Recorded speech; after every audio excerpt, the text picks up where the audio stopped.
तारा, वह देवी जो मुसीबतों में मार्गदर्शन करती है। महाविद्याओं की सूची में तारा लगभग हमेशा काली का अनुसरण करती है। यह समूह में एक निश्चित महत्व का सुझाव देता है। वास्तव में वह दिखने में अन्य महाविद्याओं की तुलना में अधिक काली जैसी हैं। जैसा कि हम नीचे देखेंगे, उसके महत्व की व्याख्याएं अक्सर काली की व्याख्याओं के करीब आती हैं।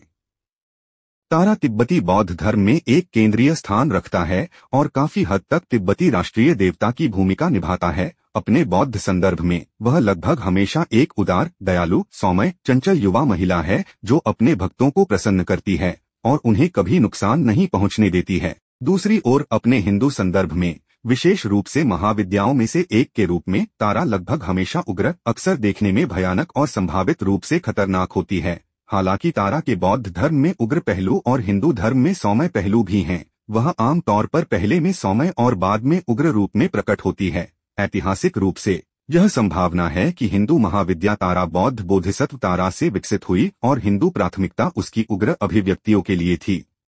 बौद्ध धर्म में तारा का स्थान।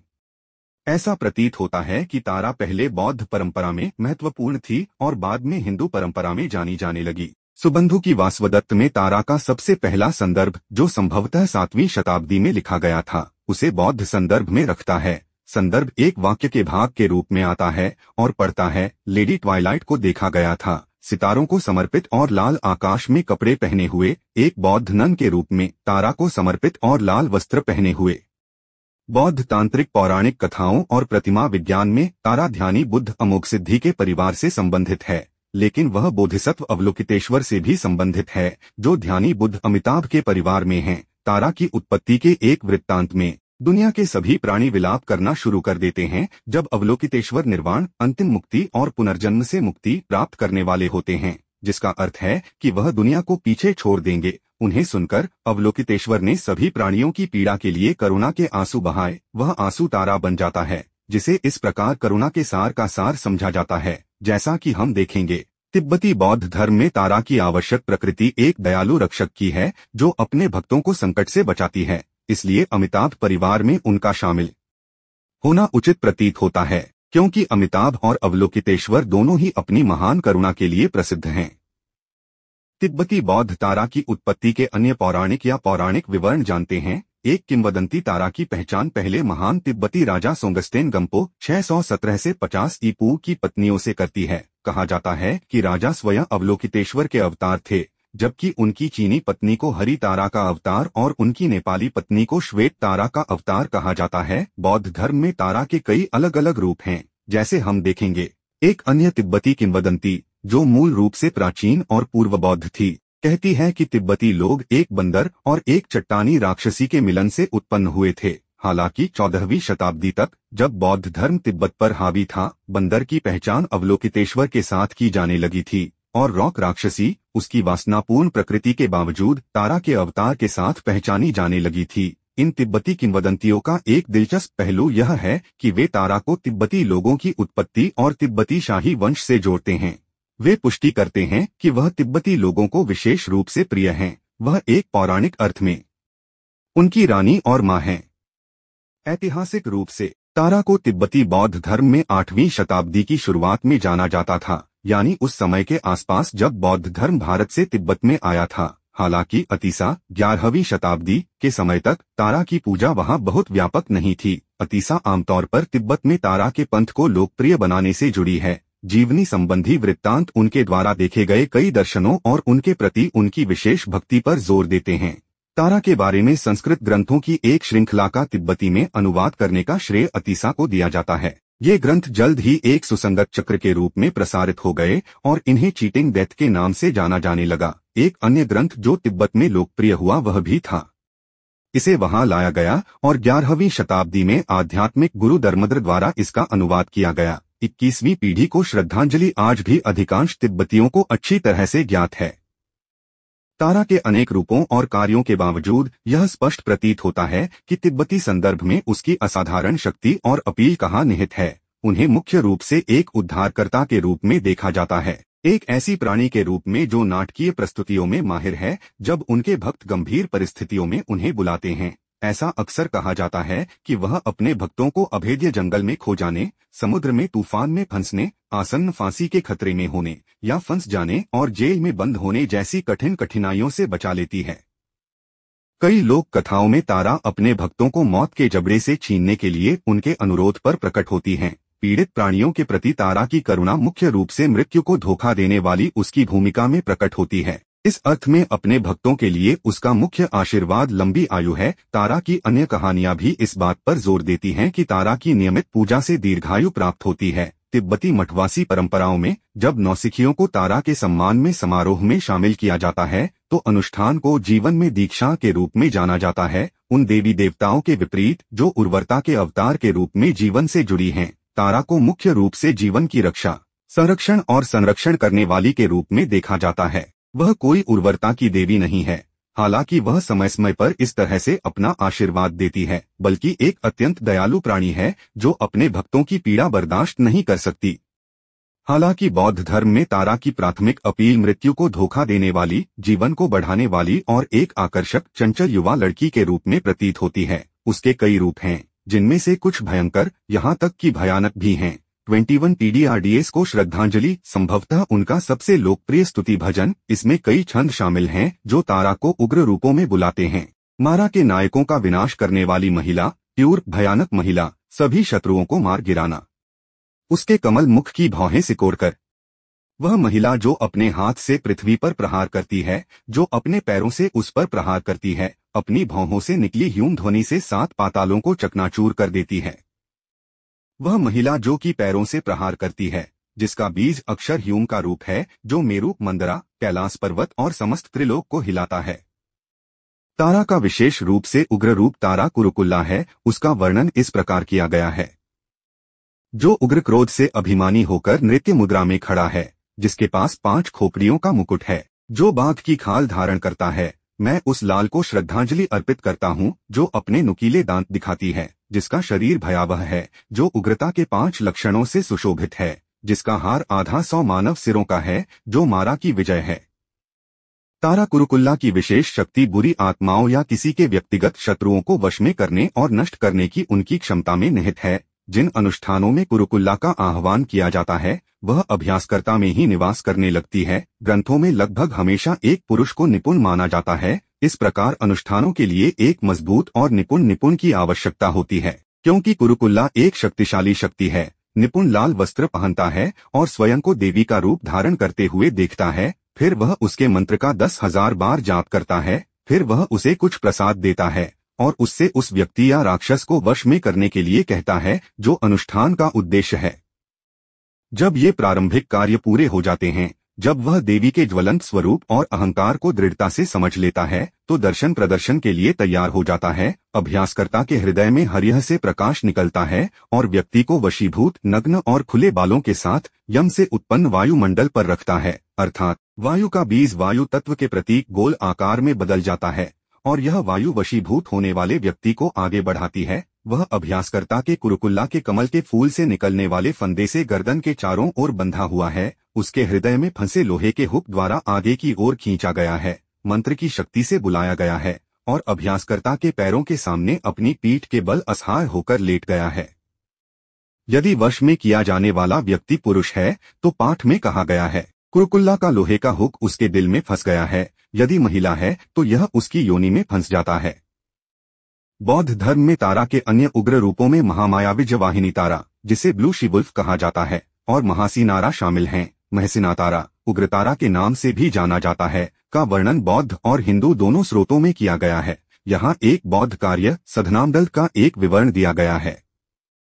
उपासक को खुद को महसिना तारा के रूप में समझना चाहिए, जो प्रत्यलीधा मुद्रा में रहता है, एक आक्रामक मुद्रा जिसमें बायां पैर आगे रखा जाता है और गर्दन से लटकते हुए सिरों की माला के साथ विस्मयकारी है। वह छोटी है और उसका पेट निकला हुआ है और उसका रूप भयानक है। उसका रंग नीले कमल के समान है। वह 3 नेत्रों वाली, एक मुख वाली, दिव्य तथा अत्यंत हंसने वाली है। वह अत्यंत सुखद मूड में है, एक शव पर खड़ी है, सांपों के आभूषणों से सुसज्जित है। उसकी आंखें लाल और गोल हैं। उसकी कमर के चारों ओर बाघ की खाल के वस्त्र हैं। वह युवावस्था में खिली हुई है, 5 शुभ प्रतीकों से संपन्न है और उसकी जीभ बाहर निकली हुई है। वह अत्यंत भयानक है, भयंकर दिखाई देती है। उसके नुकीले नुकीले दांत हैं। वह अपने दो दाहिने हाथों में तलवार और करतरी तथा दोनों बाएं हाथों में उत्पल और कपाल खोपड़ी धारण करती है। उसके एक कुंडल के जटामुकुटा, बांधे हुए बाल भूरे और उग्र हैं और इसके भीतर अक्षोभ्य की छवि है।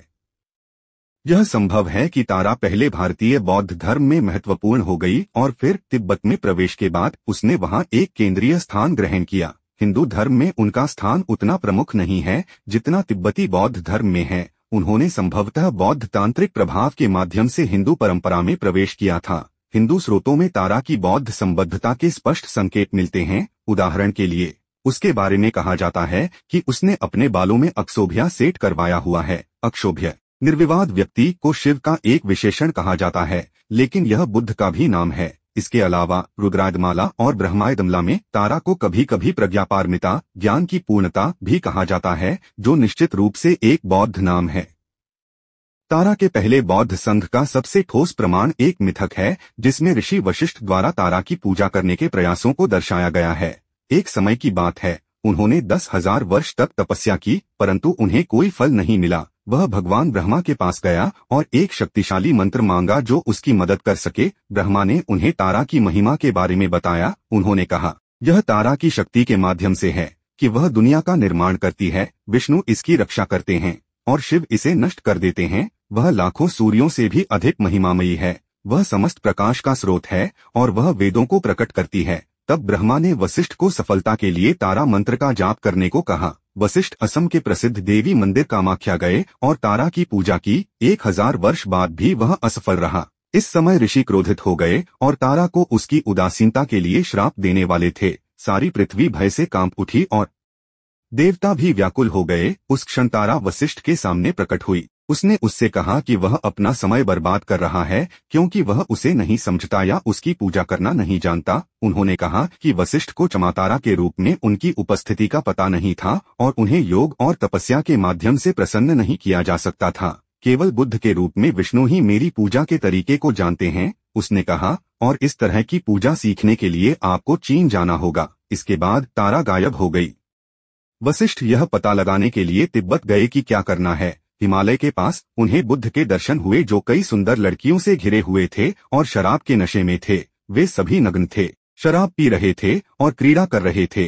वशिष्ठ आश्चर्यचकित रह गए और उन्होंने इस उत्सव में भाग लेने के निमंत्रण को अस्वीकार कर दिया। तभी आकाशवाणी हुई, यह तारा की पूजा करने का सर्वोत्तम तरीका है। यदि आप तत्काल सफलता चाहते हैं तो आपको इस प्रकार की पूजा अपनानी होगी। तब वशिष्ठ ने बुद्ध के रूप में विष्णु की शरण ली और इस विधि में निर्देश देने को कहा। बुद्ध ने उन्हें कुल मृग, एक तांत्रिक प्रकार की सिद्धहस्त आध्यात्मिक अभ्यास के बारे में बताया और उन्हें चेतावनी दी कि यह बहुत गुप्त था। इस मार्ग की एक केंद्रीय विशेषता 5 निषिद्ध चीजों का अनुष्ठान है। बुद्ध ने उससे कहा, इस अनुष्ठान के साथ और इस मार्ग पर कोई भी अच्छी और बुरी चीजों के बीच में रह सकता है और उनसे अलग रह सकता है। इस मार्ग पर पारंपरिक प्रकार के अनुष्ठानों की कोई आवश्यकता नहीं है।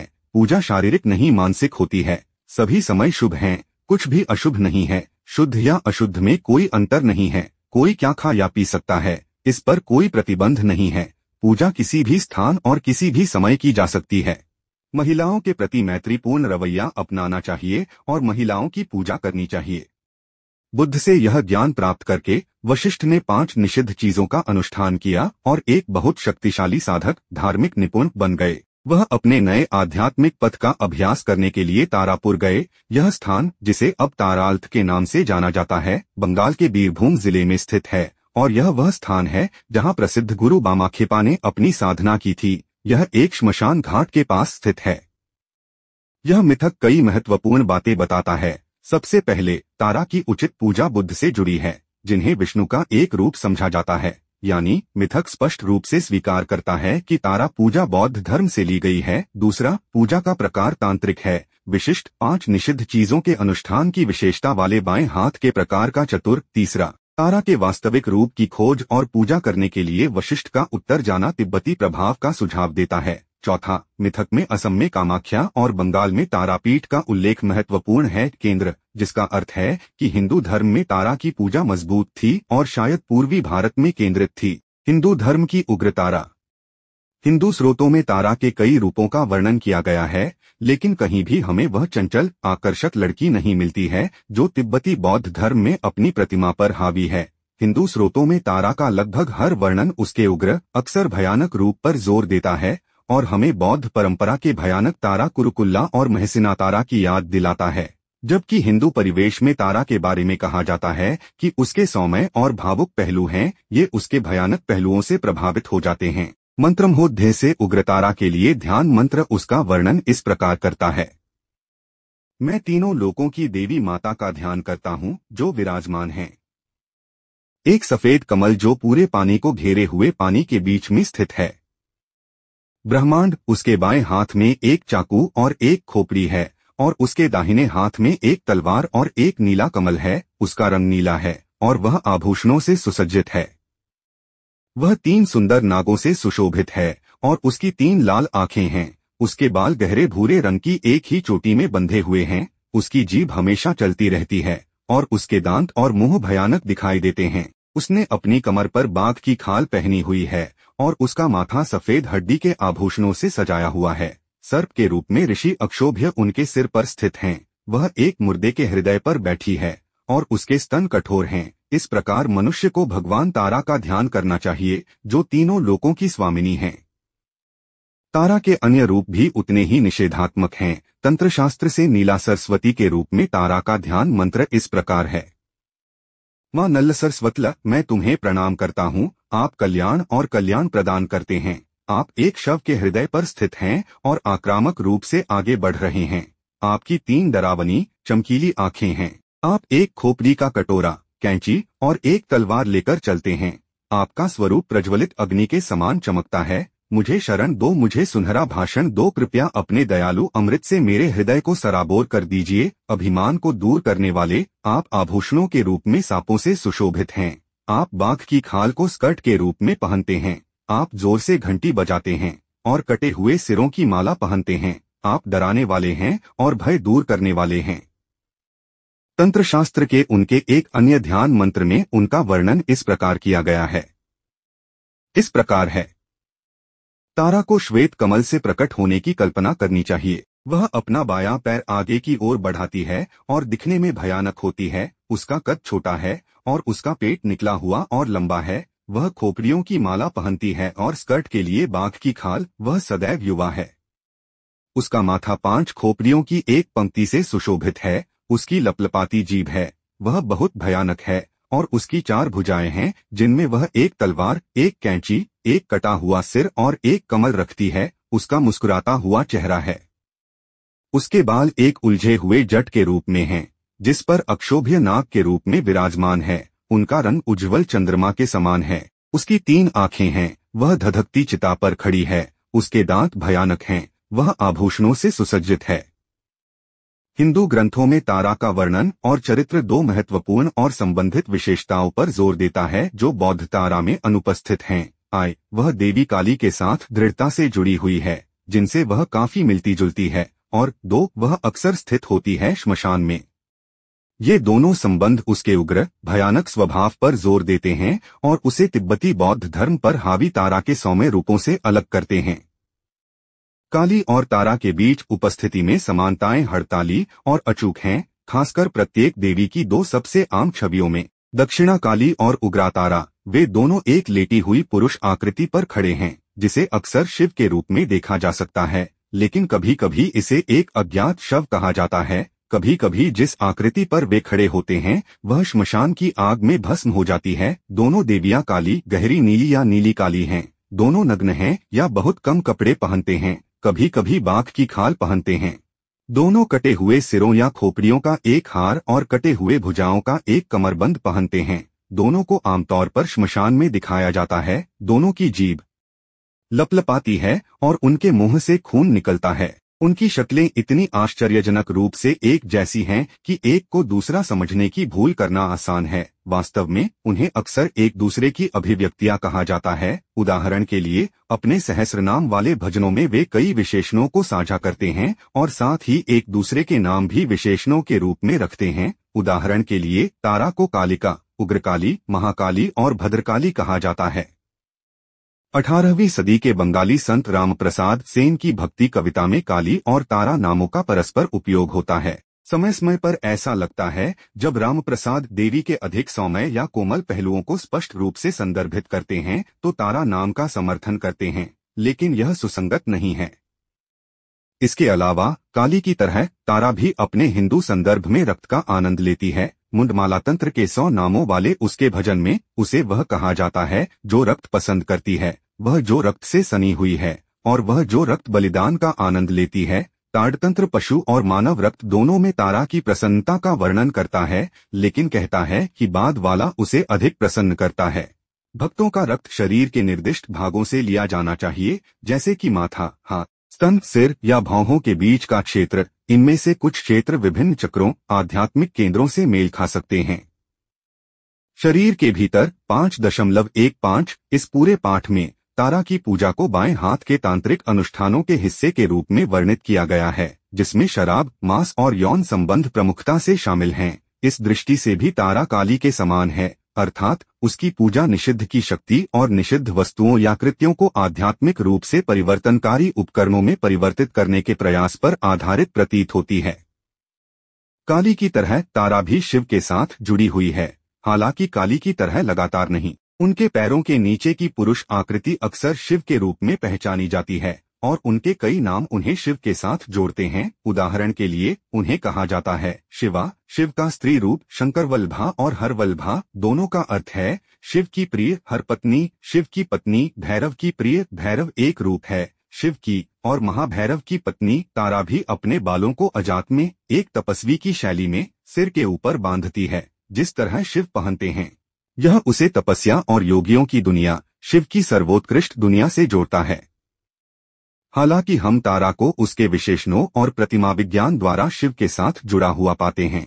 हिंदू ग्रंथों में उसके बारे में कुछ मिथक हैं और शायद ही कोई हो जो उसे शिव से जोड़ता है। हालांकि मौखिक परंपरा में मुझे दोनों के बारे में एक विशेष रूप से दिलचस्प कहानी मिली है। मिथक की शुरुआत समुद्र मंथन से होती है। शिव ने समुद्र मंथन से उत्पन्न विष को पी लिया, जिससे दुनिया को विनाश से बचाया। काली के महत्व का सीधा संबंध उसके दिखने में काली के समान होने से है। यदि दक्षिण काली के रूप में काली को ज्ञान, विद्या, मुक्तिदायक ज्ञान की सर्वोच्च अभिव्यक्ति माना जाता है, जिसका कई ग्रंथ संकेत देते हैं और समकालीन जानकार इस पर जोर देते हैं, तो तारा काली के ठीक बाद सूचीबद्ध है और बिल्कुल उन्हीं के समान दिखाई देती है। उस सर्वोच्च सत्य का निकट सन्निकटन होना चाहिए। हम तारा को काली की पहली, सबसे कम विस्तारित, सबसे कम अपवर्तित उत्पत्ति के रूप में सोच सकते हैं, जो परम सत्य की अभिव्यक्ति है, जो मूल समग्रता के बहुत करीब है। या हम तारा को अहंकार के पूर्ण विघटन की दिशा में प्रगतिशील प्रवास के अंतिम चरण के रूप में सोच सकते हैं, जो कि पूर्ण के साथ विलय है। अहंकार के प्रलय, ब्रह्मांडीय विघटन में अंतिम चरण, जैसा कि यह था। एक आधुनिक टीकाकार का कहना है कि प्रलय के समय तारा क्रोधित हो जाती है और काली में बदल जाती है।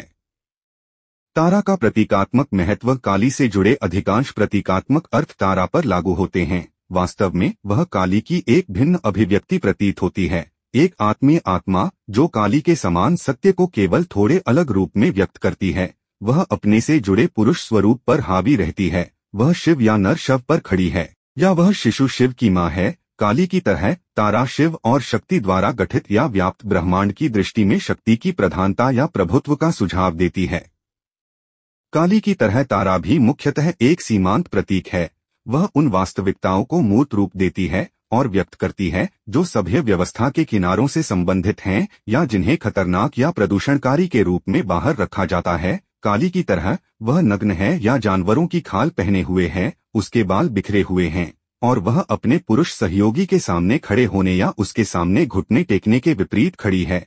काली की तरह वह पुरुष प्रधान हिंदू संस्कृति में महिला भूमिका की अपेक्षाओं को उलट देती है। वह बेलगाम, जंगली और प्रभुत्वशाली है। आदिशक्ति के रूप में वह अनियंत्रित और अनियंत्रित है।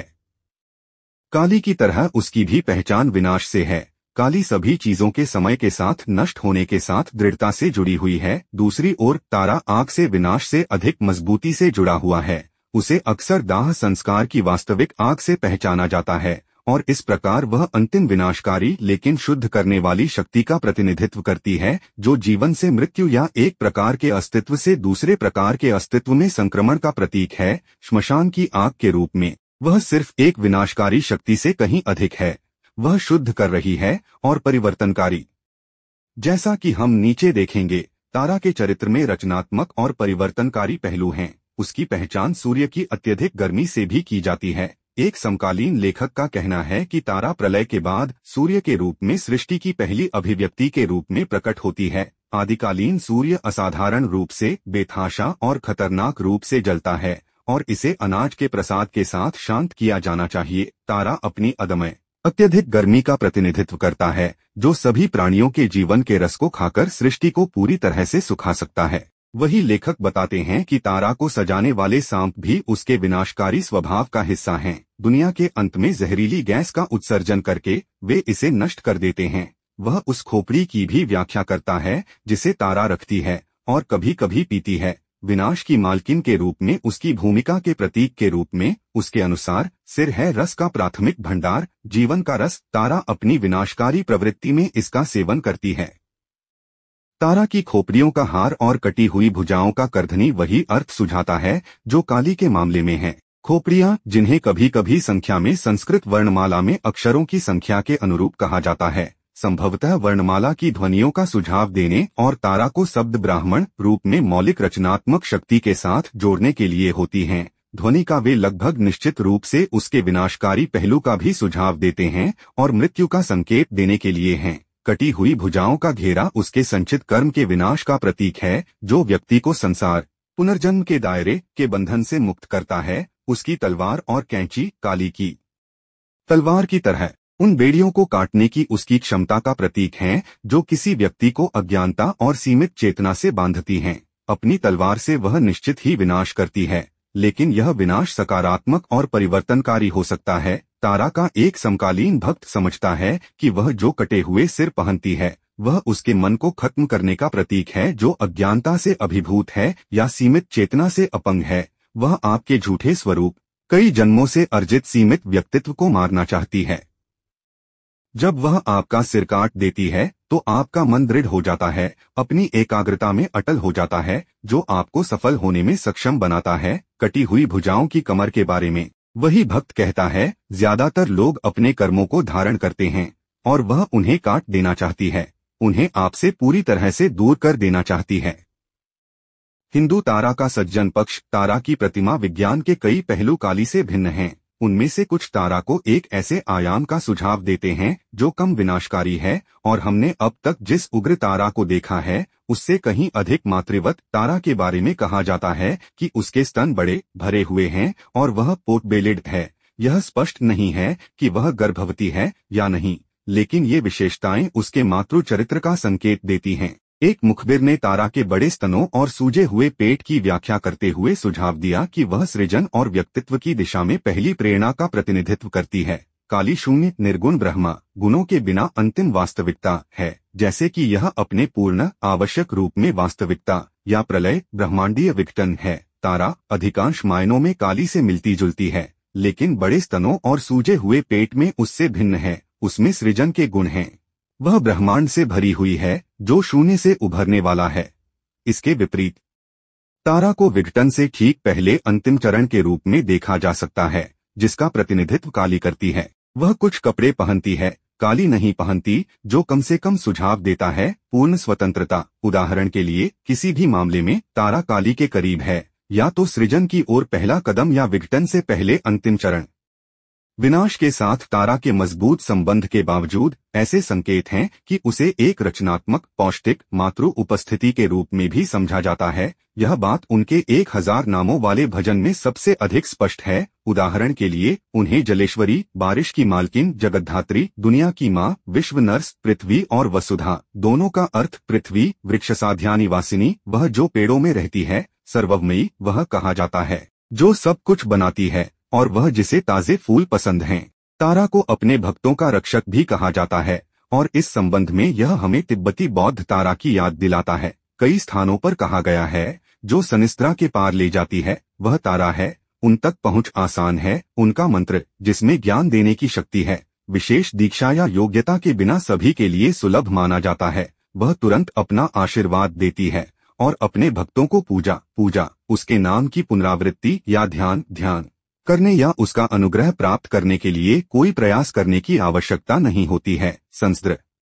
का और उसका नाम पार करना के अर्थ से लिया गया है, जिसका अर्थ है कि वह प्राणियों को अज्ञानता के सागर को पार करके आत्मज्ञान की ओर ले जाने में मदद करती है। कुछ प्रतीकात्मक प्रस्तुतिकरण में उन्हें अपने हाथ में एक चप्पू लिए हुए दिखाया गया है, जो अपने भक्तों को संस्कार नदी के पार ले जाने में उनकी भूमिका पर जोर देता है।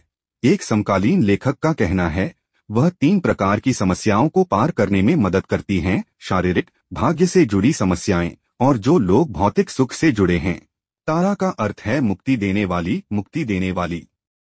कुछ ग्रंथों में तारा को एक द्वीप पर रहने वाला बताया गया है, जहां भक्तों को नाव से ले जाया जाता है। कभी कभी उन्हें स्वयं झील के पार ले जाने वाली मुख्य देवी कहा जाता है। वहां मानस नामक एक विशाल कक्ष है, जिसके मध्य घेरे में अमृत सरोवर है। नाव की सवारी के अलावा इसमें जाने का कोई रास्ता नहीं है। वहां तारा नाम की महान शक्ति है, जो द्वार को नियंत्रित करती है। तारा के बहुत से अनुचर हैं, जो नीले कमल के समान काले हैं और हजारों रत्नों की नौकाओं के साथ झील के पानी में खेल रहे हैं। वे इस किनारे पर आते हैं, संभवतः संसार या यह दुनिया, और दूसरे किनारे पर वापस जाते हैं, संभवतः मोक्ष या मुक्ति, पुनर्जन्म से मुक्ति की स्थिति, या तारा का स्वर्ग। तारा के अधीन लाखों नाविक महिलाएं हैं, जो युवावस्था के चरम पर हैं। वे नृत्य करते हैं और देवी की सबसे पवित्र महिमा गाते हैं। किसी के हाथ में चप्पू तो किसी के हाथ में शंख है। वे झील का अमृत जल पी रहे हैं और उन सैकड़ों नावों पर सवार होकर इधर उधर जा रहे हैं। इन शक्तियों में से जो नावों का मार्गदर्शन करती हैं और गहरे रंग की हैं, उनमें से प्रमुख हैं तारा माँ, जो बाढ़ को शांत कर सकती हैं। इस प्रकार तारा माँ विभिन्न नावों से घिरी हुई और स्वयं एक बड़ी नाव पर सवार होकर अत्यधिक चमकती हैं। तारा के लिंग पहलू की सबसे नाटकीय हिंदू छवियों में से एक बंगाल के तारापीठ मंदिर में पाई जाती है, जहां उसे शिव को दूध पिलाते हुए दिखाया गया है, जिसे वह अपनी गोद में रखती है। इस मंदिर की मौखिक परंपरा में तारा के इस मातृ स्वरूप की व्याख्या करने वाला मिथक ऋषि वशिष्ठ की कहानी का एक रूप और विस्तार है, जो तारा की पूजा करने की वास्तविक विधि खोजने के लिए चीन गए थे। वहां उन्होंने पाया कि भक्त स्त्रियों, मांस और नशीले पदार्थों का उपयोग करके विधि विधान से उनकी पूजा करते थे। तारापीठ परंपरा के अनुसार बुद्ध ने वशिष्ठ को इस वाममार्गी तांत्रिक पूजा की शुरुआत करने के बाद उन्हें अपनी नई सिद्धहस्त का अभ्यास करने के लिए भारत लौटने का निर्देश दिया। उन्हें बंगाल जाने का निर्देश दिया गया। वास्तव में उसी स्थान पर जहां बाद में द्वारका नदी के पास तारापीठ की स्थापना की गई थी, बुद्ध अपनी श्रेष्ठ रहस्यमय अंतर्दृष्टि से इस स्थान को तारा के लिए पवित्र मानते थे। वशिष्ठ ने स्वयं को 5 मानव खोपड़ियों के आसन पर स्थापित किया और तारा मंत्र का 3 लाख बार जाप किया। तारा उसकी कृपा से प्रसन्न हुई और उसे दर्शन दिए। उसने उसे एक वरदान दिया और उसने अनुरोध किया कि वह स्वयं को उसके मातृ स्वरूप में प्रकट करे, एक माँ के रूप में जो शिव को अपने स्तन से दूध पिला रही है। वह छवि जिसका वर्णन बुद्ध ने उसे किया था। उन्होंने यह रूप वशिष्ठ को प्रकट किया और फिर वह पत्थर में बदल गया। यह तारापीठ मंदिर की केंद्रीय छवि बन गई। उग्रतारा की जो पत्थर की मूर्ति वशिष्ठ ने देखी थी, वह वास्तव में उस समय से पहले ही अस्तित्व में थी। सतल की आंख, कुछ लोग तीसरी या आध्यात्मिक आंख कहते हैं, जो तारापीठ में पृथ्वी पर गिरी थी, पत्थर में बदल गई और उस छवि के रूप में उभरी जिसे वशिष्ठ ने देखा था। यह प्रतिमा शिव नलकंठ के रूप में की कहानी से संबंधित है, जिन्होंने समुद्र मंथन के बाद निकले जहर को पीकर सृष्टि को बचाया था। जहर के कारण उनके गले में जलन होने लगी, जिससे उनका गला बैठ गया। नीला, इसलिए उन्हें नीलकंठ कहा जाता है। नीला गला, जलन से राहत पाने के लिए शक्ति ने शिव को अपना स्तन अर्पित किया, जिसे उन्होंने ले लिया और राहत महसूस की। जैसा कि हमने पहले ही कुछ उदाहरणों में संकेत दिया है, तारा के भयानक या उग्र पहलुओं की व्याख्या सकारात्मक तरीकों से भी की जा सकती है, जो मुक्तिदाता के रूप में उसकी भूमिका के अनुरूप है। वह जिस श्मशान अग्नि का प्रतिनिधित्व करती है या जिसमें 10 लोग खड़े होते हैं, वह किसी के पिछले कर्मों के कचरे को जलाने, किसी के अज्ञान के दिमाग को शुद्ध करने, आसक्ति को जलाने का प्रतीक है। कहा जाता है कि उसकी कैंची और तलवार उसकी भूमिका का प्रतिनिधित्व करती है, उन बंधनों को तोड़ने में जो लोगों को अज्ञानता और आत्मभ्रम में रखते हैं। कटे हुए सिर झूठे विचारों और आत्ममुग्धता के विनाश का प्रतिनिधित्व करते हैं। एक आधुनिक टिप्पणीकार के अनुसार एक शव पर उसका खड़ा होना उसकी आपदाओं पर विजय का प्रतिनिधित्व करता है। संक्षेप में, हालांकि तारा की शक्ल और आदतें शुरू में लगभग पूरी तरह से डरावनी और भयानक लगती हैं, लेकिन उसका एक सौम्य पक्ष है। वह एक उद्धारकर्ता है जो अपने भक्तों का विशेष ख्याल रखती है, और इस संबंध में वह तिब्बती बौद्ध धर्म के सौम्य तारा के व्यक्तित्व को दर्शाती है। हिंदू तारा के अपने भक्तों की मदद करने के साधन तिब्बती बौद्ध तारा की तुलना में अधिक कठोर और भयावह हैं, लेकिन अंतिम परिणाम मुक्ति समान है। हिंदू तारा अपने भक्तों को मुक्तिदायक ज्ञान के लिए प्रेरित करती है, जबकि तिब्बती तारा उन्हें करुणा से भर देती है। तारापीठ में तारा की पूजा। हालांकि हिंदू तारा की पूजा काली या लक्ष्मी की तरह व्यापक रूप से नहीं की जाती है, लेकिन उत्तर भारत और नेपाल में उन्हें समर्पित कई मंदिर हैं। छिन्नमस्ता, बगलामुखी, मातृगी और धूमावती महाविद्याओं की तुलना में, जिन्हें बमुश्किल कोई सार्वजनिक पूजा प्राप्त होती है, तारा में काफी समृद्ध मंदिर पंथ है। शायद उनका सबसे प्रसिद्ध मंदिर ग्रामीण बंगाल के बीरभूम जिले के तारापीठ में है। मंदिर विशेष रूप से बड़ा नहीं है और उपासकों का प्रवाह मामूली है, लेकिन मंदिर और देवता व्यापक रूप से जाने जाते हैं और तारापीठ को देवी पूजा का एक बहुत शक्तिशाली केंद्र माना जाता है। मंदिर की स्थापना से जुड़े मिथक, इसकी पूजा का प्रकार जिसमें रक्त चढ़ाना भी शामिल है, वहां गाए जाने वाले भजन, पास के टैंक की शक्तियां और निकटवर्ती श्मशान भूमि के निवासी और रीति रिवाज मिलकर तारा की एक अच्छी तस्वीर देते हैं। पूजा करना। दो पौराणिक परंपराएं हैं जो तारापीठ की उत्पत्ति के बारे में बताती हैं। मंदिर पहली कहानी ऋषि वशिष्ठ के बारे में है। सती की लाश के टुकड़े टुकड़े करने और पूरे भारत में शक्तिपीठों, शक्ति के स्थान, देवी देवताओं के पवित्र स्थान की स्थापना की प्रसिद्ध कहानी से संबंधित है। जहां जहां उनके शरीर का टुकड़ा गिरा, वहां वहां देवी पूजा का केंद्र स्थापित हो गया। तारापीठ मिथक के अनुसार सती की तीसरी या आध्यात्मिक आंख उस स्थान पर पृथ्वी पर गिरी थी जहां अब मंदिर स्थित है। यह वह पवित्र पीठ थी जिसे बुद्ध ने अपनी रहस्यमय दृष्टि से देखा था और जिसकी ओर उन्होंने वशिष्ठ को निर्देशित किया था। ये दो पौराणिक परंपराएं फिर मंदिर को सतल मिथक के साथ जोड़ती हैं और इसलिए एक अखिल भारतीय देवी नेटवर्क और उत्तर से लाई गई बाएं हाथ की तांत्रिक पूजा बौद्ध तारा पूजा का स्रोत है। तारा की केंद्रीय छवि उसके नरसिंह शिव को दर्शाती है और इस प्रकार उसके मातृ, सुरक्षात्मक और पोषण संबंधी पहलुओं पर जोर देती है।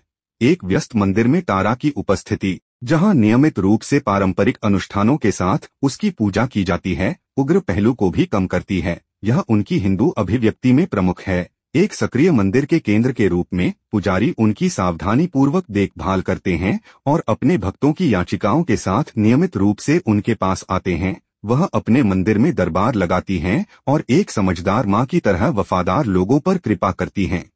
दूध पिलाने वाली माँ के रूप में और नियमित रूप से उसकी सेवा और प्रार्थना करने वाले चौकस पुजारियों और भक्तों के केंद्र के रूप में।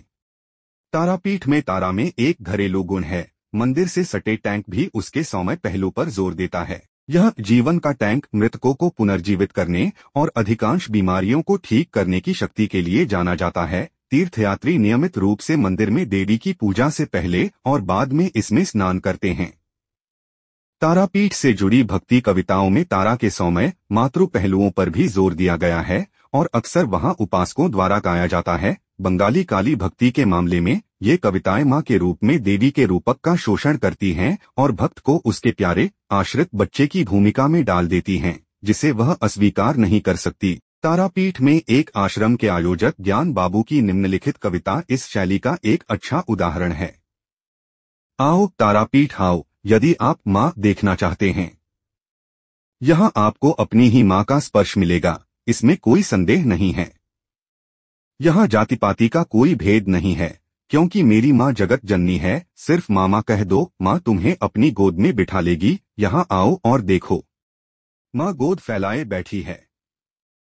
जहर की जलन से राहत पाने के लिए वह नलकंठ नीला गला यानी शिव को स्तनपान करा रही है। यदि आप यहाँ आएंगे तो आप वामाखेपा को देखेंगे, माँ का लाडला बेटा। उसने गीदड़ों और देवताओं को अपना भाई कहकर उनके साथ भोजन किया। भूखे को चावल देने के लिए माँ अपने बच्चों को बुला रही है। तुम जहाँ भी हो, आओ आओ यहाँ आओ। हालांकि तारा का उग्र पहलू और बाएं हाथ के तांत्रिक सिद्धहस्त के साथ उसका जुड़ाव और इसके अक्सर डरावने अनुष्ठान मंदिर में रक्त बलि की प्रथा और पास के श्मशान भूमि के महत्व में खुद को प्रकट करते हैं। उनका भयावह स्वरूप उनकी धातु की छवि में भी देखा जाता है, जो आमतौर पर उपासकों को दर्शन के लिए उपलब्ध होती है। यह 3 फुट ऊंची छवि ऊपर उद्धृत उग्रतारा के ध्यान मंत्रों की याद दिलाती है। उसकी 4 भुजाएं हैं। वह खोपड़ियों की माला पहनती है और उसकी जीभ लपलपाती है। वह दिखने में भयंकर है। और हालांकि यह वह मौलिक छवि नहीं है जिसके चारों ओर मंदिर बनाया गया था, उस छवि को खुरदुरे पत्थर की छवि के बराबर माना जा रहा है। यह वही है जिसे अधिकांश उपासक देखते हैं। तारा को प्रतिदिन रक्त बलि दी जाती है। आमतौर पर प्रत्येक दिन 2 या 3 बकरियों की बलि दी जाती है, लेकिन त्योहार के दिनों में जैसे कि दुर्गा पूजा और काली पूजा 150 से 200 बकरियों की बलि दी जा सकती है। व्यक्तिगत उपासकों द्वारा लगभग हमेशा देवी को जानवरों की पेशकश एक मन्नत के हिस्से के रूप में की जाती है कि देवी को भक्त के लिए किए गए कुछ उपकार के बदले में एक बलि दी जाएगी। मारने से पहले जानवरों को शुद्ध करने के लिए टैंक में नहलाया जाता है। उपासक बलि से पहले मंदिर में शुद्धिकरण अनुष्ठान से भी गुजरते हैं। जानवरों, लगभग हमेशा बकरियों, को मंदिर के पास एक बलि के गड्ढे में मार दिया जाता है। रेतीले घेरे के भीतर एक 2 तरफा कांट है जो जानवर को मजबूती से पकड़ता है, जबकि एक पुजारी एक विशेष तलवार से एक ही वार में उसका सिर धड़ से अलग कर देता है। इसे मारने के बाद थोड़ा सा खून एक बर्तन में लिया जाता है और मंदिर में छवि पर चढ़ाया जाता है। बलि का गड्ढा स्वयं उपासकों द्वारा पूजनीय है। कुछ लोग ताजा मारे गए जानवर के खून में अपनी उंगलियां डुबोते हैं और उससे अपने माथे पर निशान लगाते हैं।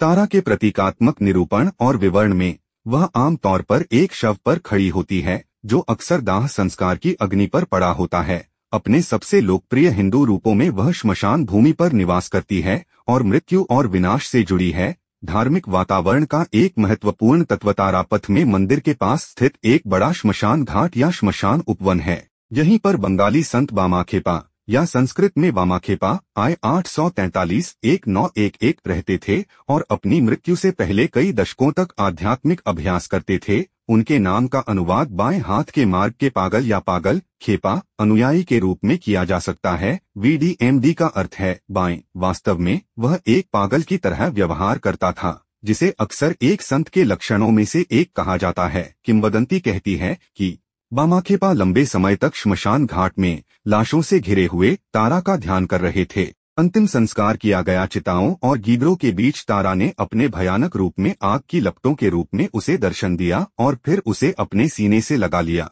तारापथ की एक परंपरा कहती है कि वामाखेपा तारा के उग्र पति शिव का अवतार थे, जो उनके रूप में भैरव था। किंवदंती के अनुसार भैरव की तरह वामाखेपा भी बाहर से भयंकर और पागल थे, लेकिन अंदर से दया से भरे हुए थे।